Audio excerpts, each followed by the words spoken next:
Hello, welcome to my channel కిటకిట తలుపులు. Please like, share and subscribe if you like my videos. ఈరోజు నిమ్మ షర్బత్ చూపిస్తాను.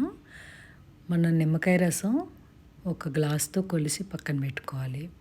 మనం ఏ గ్లాస్తో అయితే రసం కొలుసుకున్నామో దాంతో పంచదార కొలుసుకోవాలి.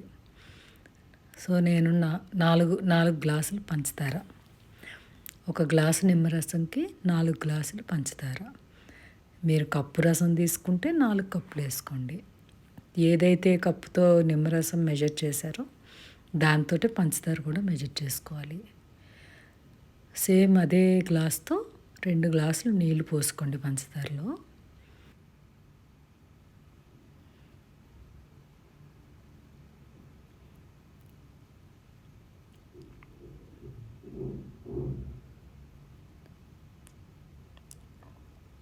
స్టవ్ వెలిగించి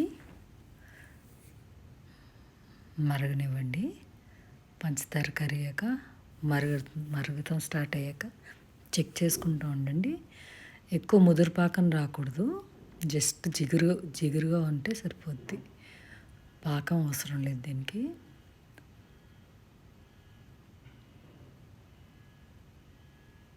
అయిన తర్వాత ఆపేసి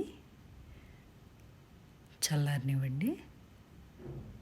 బాగా చల్లారిన తర్వాత మనం తీసి పెట్టుకున్న నిమ్మరసం వేసి బాగా కలపాలి.